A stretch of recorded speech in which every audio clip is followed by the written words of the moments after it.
लाल दहे लाली मुखे कंठ विराजे हार, भुजदंड बलशाली सदा, जय जय वीर अपार। सभी प्रेम से बोलिए पवन सुत हनुमान जी की जय, सियापति रामचंद्र की जय। प्रिय श्रोताओं, जिस तरह से सोमवार का व्रत भगवान शिव को समर्पित होता है, उसी तरह से मंगलवार का दिन बजरंग बली हनुमान जी को समर्पित होता है। मंगल ग्रह 9 ग्रहों में से एक है, जिसे अंगारक और कुजा नाम से भी जाना जाता है।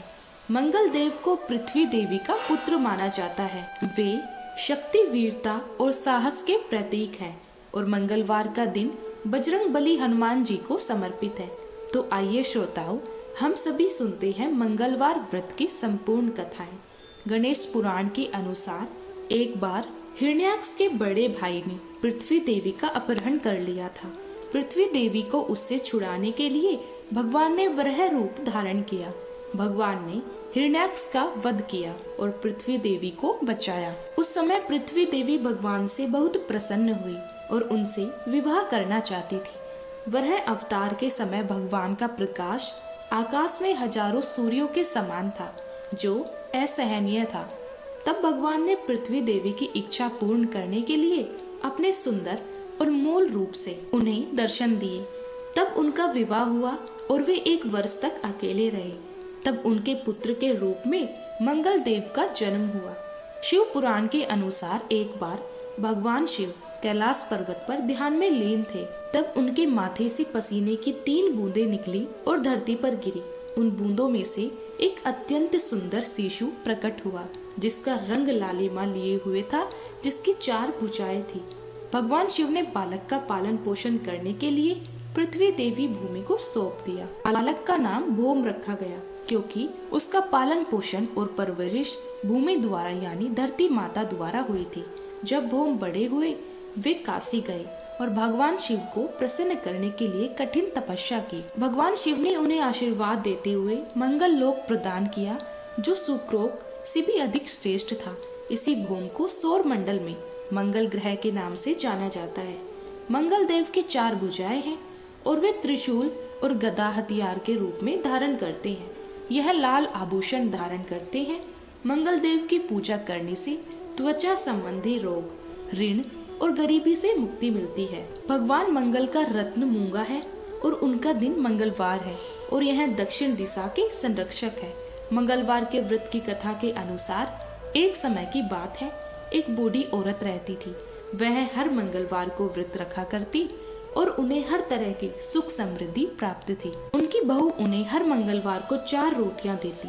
तब वह रोटियां लेकर हनुमान जी के मंदिर में जाती और वहां 2 रोटियां अर्पित करती। बाकी 2 रोटियां वह खुद खा लेती और तृप्त हो जाया करती। एक बार बहू ने अपने बच्चों को दादी के पीछे पीछे चलने को वह क्या करती है, इस बात पर नजर रखने के लिए कहा। मंगलवार का दिन आने पर बूढ़ी महिला ने 4 रोटियां हाथ में ली और वह बजरंग बली हनुमान जी के मंदिर में जाने लगी। उनके पीछे पीछे उनके पोते चल रहे थे और जब पोते ने देखा कि दादी ने भगवान हनुमान जी को 2 रोटियां अर्पित की और शेष 2 रोटियों से अपना व्रत खोला, तब उन्होंने घर आकर अपनी माँ को यह बात बताई। माँ को लगा कि बूढ़ी माई 2 रोटियां तो बर्बाद कर रही है और फिर उसने अगली बार केवल 2 ही रोटियां पकाने का निश्चय किया। अगले मंगलवार को बहू ने उन्हें 4 की बजाय केवल 2 ही रोटियां दी। तब बूढ़ी माई हनुमान जी से मंदिर में गई और हनुमान जी को 1 रोटी अर्पित करके शेष 1 रोटी से अपना व्रत खोला। उनके पोते ने यह सब भी देख लिया और घर आकर फिर से अपनी माँ को सारा हाल बताया। अब उन बालकों की माँ को लगा कि बूढ़ी माई तो 1 रोटी बर्बाद कर रही है, अगली बार मैं इनको केवल 1 ही रोटी दूंगी। ऐसा उसने फैसला किया। फिर अगला मंगलवार आने पर बहू ने बूढ़ी माई को केवल 1 ही रोटी दी और बूढ़ी माई उस 1 रोटी को लेकर हनुमान जी के मंदिर में चली गई। उन्होंने आधी रोटी भगवान हनुमान जी को अर्पित की, बाकी आधी से अपना व्रत खोला। उनके पोते ने आज यह भी देख लिया तो आकर अपनी माँ को बताया। बहू ने सोचा कि बूढ़ी माई तो घर का पैसा बर्बाद कर रही है। अब उसने फैसला लिया कि वह अगले मंगलवार को उन्हें कोई रोटी नहीं देगी। उधर वह बूढ़ी माई अगले मंगलवार बिना रोटी लिए खाली हाथ बजरंग बली हनुमान जी के मंदिर में गई। आज उनके पास उन्हें अर्पित करने के लिए कुछ भी नहीं था। तब बजरंगबली हनुमान एक छोटे से बालक के रूप में उनके सामने प्रकट हुए और बोले, बूढ़ी माई क्या हुआ है? तब बूढ़ी माई ने उस बालक को पूरी कहानी सुनाई। बालक ने कहा, माई आप इस मंदिर के पीछे अपनी एक कुटिया क्यों नहीं बना लेती और मुझे अपना पुत्र मान लीजिए, मैं आपके भोजन का प्रबंध कर दिया करूँगा। ऐसे परिवार में रहने का क्या लाभ जो अपने बुजुर्गों की देखभाल नहीं करता। बूढ़ी माई उस बालक की बात मान गई और झोपड़ी बनाकर वहीं पर रहने लगी। हर रोज वह छोटा बालक उनके लिए एक जग भरकर दूध और चीनी मक्खन मिला हुआ चूरमा लाता था। अब बूढ़ी माई का जीवन बहुत सुखमय और शांति भरा था। बूढ़ी माई अब भी प्रत्येक मंगलवार बजरंगबली हनुमान जी की पूजा करके उन्हें भोग लगाकर ही अपना व्रत खोला करती थी। इधर उनकी बहू दिन प्रतिदिन गरीब होती जा रही थी। गरीबी के कारण घर में बिना वजह झगड़े होने लगे, यहाँ तक कि उनके पास खाने को भी बहुत कम बचा हुआ था। एक दिन उसने अपने बच्चों से कहा कि जाओ अपनी दादी के पास जाओ और देखो कि वह क्या करती है। बच्चे अपनी दादी के घर गए तो बूढ़ी माई ने उनका स्वागत किया। उन्होंने बच्चों को दूध और चूरमा दिया और उन्हें रोज आने के लिए कहा। बच्चे घर वापस आए और सारी बात अपनी माँ से बताई। माँ स्वयं जानकर हैरान रह गई कि बूढ़ी माई कमजोर होने के बजाय बिल्कुल स्वस्थ थी। अब बहू को अपनी गलती का एहसास हुआ और बहुत पछतावा। तब उसने अपने पति से उन्हें वापस लाने के लिए कहा, लेकिन उसके पति ने कहा, मैं क्यों जाऊं? हमारे कष्टों के लिए तो तुम ही जिम्मेदार हो। तुम रोज परिवार में झगड़े करवाती हो। तुमने ही तो उन्हें घर छोड़ने का विवश किया था। तुम तो थोड़े से भोजन के लिए भी उनसे ईर्ष्या करती थी। देखो, उनके जाते ही इस घर की सारी सुख समृद्धि मिट गई। तुम्हें बड़ों और उनके नेक कार्यों का कोई आदर ही नहीं है। तब बहू बोली, चलो हम सब उनके पास चलते हैं। हम उन्हें मना लेंगे कि वह वापस आ जाए। तब उसका पति मान गया और वे बुढ़िया माई के पास गए। वहां जाकर उन्होंने देखा कि एक छोटा बालक बूढ़ी माई के पास बैठकर उन्हें भोजन परोस रहा है। बूढ़ी माई की बहू अपनी सास के चरणों में गिर पड़ी और अपनी गलतियों के लिए क्षमा मांगने लगी। बूढ़ी माई ने उस बालक से कहा, मैं उनके साथ जाऊं, क्योंकि उन्हें अपनी गलती का एहसास हो गया है। बालक ने कहा, हाँ माँ जी, आप जा सकती हैं। अगर आपको कोई परेशानी हो तो फिर से आप वापस आ जाइएगा। अब बूढ़ी माई अपने परिवार के पास वापस लौट गई। अब भी बूढ़ी माई प्रत्येक मंगलवार का व्रत रखती, लेकिन अब उनकी बहू ने कभी भी हनुमान जी को अपने भोजन का आधा भाग अर्पित करने पर कोई भी आपत्ति नहीं जताई। उनके घर में फिर से सुख समृद्धि लौट आई और वे सभी सुखमय जीवन बिताने लगे। एक बार एक ब्राह्मण दंपत्ति थे। उनके संतान सुख प्राप्त नहीं था, इस कारण वे दुखी रहा करते थे। ब्राह्मण पुत्र प्राप्ति की कामना में हनुमान जी की पूजा करने के लिए एक बार वन में चले गए। वहाँ भक्ति भाव से वे हनुमान जी की पूजा करने लगे। घर पर उनकी पत्नी भी पुत्र प्राप्ति के लिए प्रत्येक मंगलवार का व्रत करती थी। व्रत के अंत में भोजन बनाकर हनुमान जी को भोग लगाने के बाद ही खुद भोजन करती थी। एक बार किसी कारण से ब्राह्मणी भोजन बनाकर हनुमान जी को भोग नहीं लगा पाई, तो उन्होंने अपने मन में प्रण किया कि अब अगले मंगलवार को हनुमान जी को भोग लगाने के बाद ही वह भोजन करेगी। इस तरह 6 दिन भूखे रहने के कारण मंगलवार के दिन वह मूर्छित हो गई। हनुमान जी उन ब्राह्मण की शक्ति, लग्न और निष्ठा देखकर प्रसन्न हो गए। उन्होंने प्रकट होकर दर्शन दिए और कहा, मैं तुमसे बहुत प्रसन्न हूँ। तुम्हें एक सुंदर बालक देता हूँ जो तुम्हारी बहुत सेवा करेगा। तब हनुमान जी ने ब्राह्मणी को बाल रूप में दर्शन दिए और अंतर ध्यान हो गए। सुंदर बालक को पाकर ब्राह्मणी बहुत प्रसन्न हुई और उन्होंने बड़े प्रेम से बालक का नाम मंगल रखा। कुछ समय बाद जब ब्राह्मण वन से वापस आए तो बालक को देखकर पत्नी ने पूछा, यह बालक कौन है? पत्नी बोली, मंगलवार के व्रत से प्रसन्न होकर हनुमान जी ने दर्शन देकर मुझे यह बालक दिया है। लेकिन ब्राह्मण देवता को पत्नी की बात पर विश्वास नहीं हुआ, तो उन्होंने सोचा कि उनकी पत्नी उनसे झूठ बोल रही है और अपना पाप छुपाना चाहती है। एक दिन ब्राह्मण कुएं पर पानी भरने जा रहे थे। ब्राह्मणी ने मंगल को भी साथ ले जाने के लिए कहा। ब्राह्मण देवता मंगल को भी साथ ले गए। मंगल को नाजायज समझते हुए उन्होंने उसे धकेलकर कुएं में गिरा दिया और पानी लेकर घर आ गए। घर आने पर ब्राह्मणी ने पूछा, मंगल कहाँ है? ब्राह्मण देवता कुछ बोलते इससे पहले ही मंगल मुस्कुराता हुआ घर में आ गया। यह देखकर अब तो ब्राह्मण देवता आश्चर्य में पड़ गए। सोचने लगे कि इस बालक को तो मैंने कुएं में धकेल दिया था।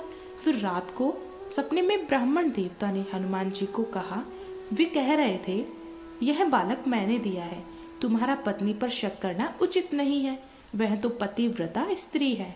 ब्राह्मण यह सच जानकर बड़े प्रसन्न हुए और शर्मिंदा भी हुए। इसके बाद तो ब्राह्मण दंपति ने हर मंगलवार को निष्ठा के साथ भक्ति के साथ व्रत करा और आनंद पूर्वक वे अपना जीवन बिताने लगे। इस प्रकार जो भी व्यक्ति मंगलवार का व्रत करता है और मंगलवार के व्रत की कथा पढ़ता या सुनता है और दूसरों को सुनाता है, तो हनुमान जी की कृपा उनके सभी प्रकार के सुख प्राप्त होते हैं। श्री ऋण मोचक मंगल स्तोत्र पाठ मंगल देव को समर्पित है। इस स्तोत्र के पाठ से कर्ज से मुक्ति मिलती है, आर्थिक समस्याएं दूर होती हैं। इस स्तोत्र से मंगल देव जी के सभी 21 नामों का वर्णन मिलता है। मंगल देव का संबंध हनुमान जी से है और हनुमान जी सभी प्रकार की समस्याओं से छुटकारा दिलाने वाले देवता माने जाते हैं। ऋण मोचक मंगल स्तोत्र का पाठ जो भी मनुष्य करता है, उस पर मंगल भगवान प्रसन्न होकर उसे धन धान्य से प्रदान करते हैं। वह मनुष्य कुबेर भगवान की तरह धन संपत्ति का स्वामी बन जाता है। वह मनुष्य हमेशा युवा रहता है और उसे रोग और कर्ज से मुक्ति मिलती है। तो प्रिय श्रोताओं, अब सुनिए ऋण मोचक मंगल स्तोत्र पाठ हिंदी में।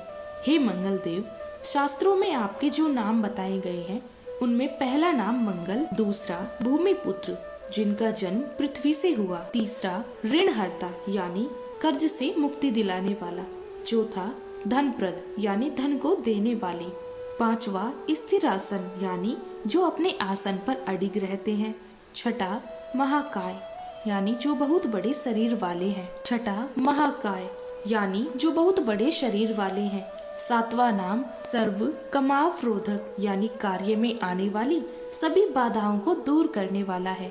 हे मंगल देव, आपके नामों में आठवां नाम लोहित, नवा लोहितांग, दसवां साम का नाम यानी कृपा करने वाले, जिसका अर्थ सामक ब्राह्मणों के ऊपर अपनी कृपा दृष्टि रखने वाला है, 11वां धरात्मज यानी पृथ्वी के गर्भ से उत्पन्न होने वाला, 12वां कुज, 13वां भूम, 14वां भूतत यानी ऐश्वर्य को देने वाला, 15वां भूमि नंदन यानी पृथ्वी को आनंद देने वाला है। हे मंगल देव, आपके नामों में 16वां नाम अंगारक, 17वां नाम यम, 18वां सर्वोग पारक अर्थात समस्त तरह की कठिनाइयों को दूर करने वाला, 19वां वृष्टि करता अर्थात वृष्टि करने वाले यानी वर्षा कराने वाला, 20वां नाम वृष्टि हरता अर्थात बारिश न होने के कारण अकाल लाने वाला, और 21वां नाम सर्व काम फल प्रदा अर्थात संपूर्ण कामनाओं का फल देने वाला। हे मंगल देव, जो मनुष्य आपके इन 21 नामों का वाचन सच्चे मन और विश्वास से करता है, उस मनुष्य के ऊपर कभी ऋण यानी कर्ज नहीं होता और वह अथाह धन की प्राप्ति करता है। हे मंगल देव, आपकी उत्पत्ति पृथ्वी के गर्भ से हुई है। आपकी आभा आकाश में कड़कड़ाने वाली दामिनी अर्थात आकाश में चमकने वाली बिजली के समान है। सभी तरह की शक्ति को धारण करने वाले कुमार मंगल देव को मैं नतमस्तक होकर प्रणाम करती हूँ। हे मंगल देव, आपके मंगल स्तोत्र का पाठ मनुष्य को हमेशा अपने मन में किसी भी तरह के विकार को दूर कर और अपनी पूर्ण श्रद्धा और आस्था के साथ करना चाहिए। जो भी मनुष्य इस मंगल स्तोत्र का पाठ करता है और दूसरों को सुनाता है, उसके सभी कष्ट दूर हो जाते हैं।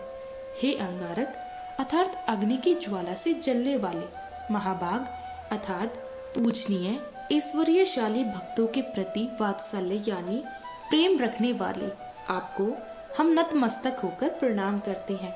आप हमारे ऊपर किसी दूसरे से लिया हुआ उधार को पूर्ण करवाकर कर्ज से हमेशा के लिए दूर कर दीजिए। हे मंगल देव, मेरे ऊपर किसी दूसरे का कोई बकाया हो तो उसे समाप्त करवा दीजिए। किसी भी तरह की व्याधि हो तो उसे दूर कर दीजिए। हे मंगल देव, मेरी गरीबी को दूर कर अकाल मृत्यु के भय को दूर कीजिए। मुझे किसी भी तरह का डर, कलेश और मन में दुख हो तो उसे भी हमेशा के लिए दूर कर दीजिए। हे मंगल देव, आपको संतुष्ट करना बहुत ही कठिन है। आप तो मुश्किल से प्रसन्न होने वाले भगवान मंगल देव हैं। आप जब किसी पर अपने कृपा की बारिश करते हैं तो उसे समस्त प्रकार के सुख समृद्धि प्रदान करते हैं। आप जब किसी पर भी अपनी कृपा की बारिश करते हैं तो उसे समस्त प्रकार के सुख समृद्धि प्रदान करते हैं। जब आप किसी पर नाराज होते हैं तो सबकी सार्वभौम सत्ता को भी तहस नहस कर डालते हैं। हे महाराज, आप जब भी किसी से नाराज होते हैं तो अपनी अनुकृपा दृष्टि से उसे हीन कर देते हैं। आप अप्रसन्न होने पर ब्रह्मा जी, इंद्रदेव और श्री विष्णु जी के भी साम्राज्य संपत्ति को नष्ट कर सकते हैं। फिर मेरे जैसे साधारण मनुष्य की तो बात ही क्या है। प्रभु, आप सबसे शक्तिशाली और सबसे बड़े राजा हैं। हे भगवान, मैं आपसे प्रार्थना करती हूँ कि आप मुझे संतान के रूप में पुत्र प्रदान करें। मैं आपके द्वार पर आई हूँ, आप मेरी मनोकामना पूर्ण करें। मेरे ऊपर किसी भी तरह से किसी दूसरे से उधार लिया हुआ धन ना रहे। मुझे कभी दूसरे के आगे कभी हाथ ना फैलाना पड़े। मेरी गरीबी को दूर कीजिए और मेरे सभी तरह के कष्ट और कलेशों का नाश कीजिए। जो मेरे शत्रु बन चुके हैं उनके डर से मुझे आप मुक्त कराइए। जो भी मनुष्य इन 12 श्लोकों वाले ऋण मोचक मंगल स्त्रोत से मंगल देव की वंदना करता है, उस मनुष्य पर मंगल भगवान प्रसन्न होकर उसे धन धान्य प्रदान करते हैं। वह मनुष्य कुबेर भगवान की तरह धन संपत्ति का स्वामी बन जाता है। वह मनुष्य हमेशा युवा रहता है। श्री ऋण मोचक मंगल स्त्रोत के उच्चारण मात्र से मनुष्य को किसी भी तरह के कर्ज से मुक्ति मिल सकती है। अगर कोई मनुष्य अपने जीवन काल में अपनी आवश्यकताओं की, अपनी कामनाओं की पूर्ति के लिए किसी दूसरे मनुष्य से कर्ज लिया होता है और किसी कारणवश कर्ज चुका पाने में असमर्थ हो जाता है, तो उसे ऋण मोचक मंगल स्त्रोत का पाठ करना चाहिए। कर्ज में डूबे हुए मनुष्य इस ऋण मोचक मंगल स्त्रोत का जाप श्रद्धा और विश्वास के साथ नियमित रूप से करता है, उसे कर्ज से मुक्ति मिल जाती है। ऋण मोचक मंगल स्त्रोत पाठ समाप्त। सभी प्रेम से बोलिए मंगल देव की जय।